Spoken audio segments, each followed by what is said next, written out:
जे हने किशोरी मोरे ते हने किशोर है विधना लगावल जोड़ी विधना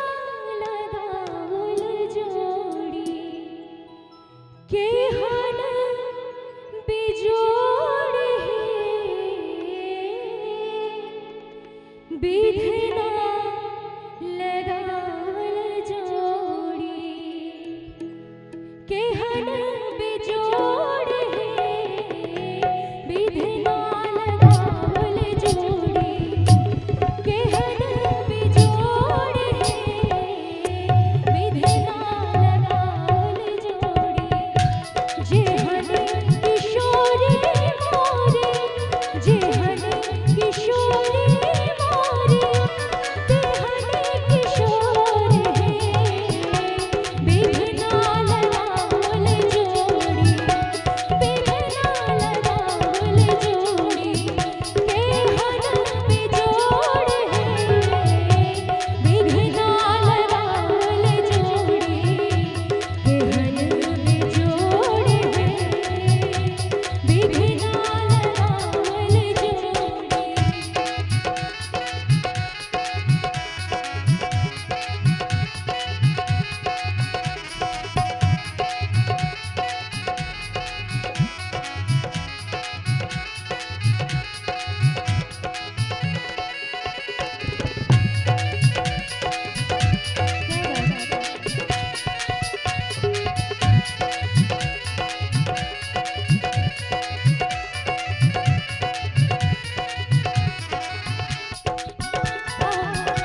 तालियों के साथ दीजिए।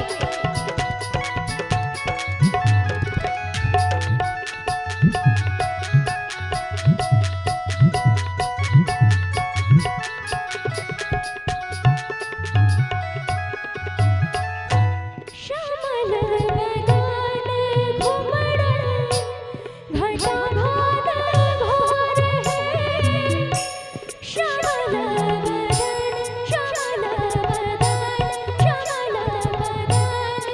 घुमड़ घटा भात घोर है घटा भान घोर है हिम है किशोरी मोरी हिम है किशोरी मोरी पूनम में जोर है विघ्ना लगावल जोड़ी विघ्न बिजोड़ है विघ्ना लगावल जोड़ी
रामचीत चोर है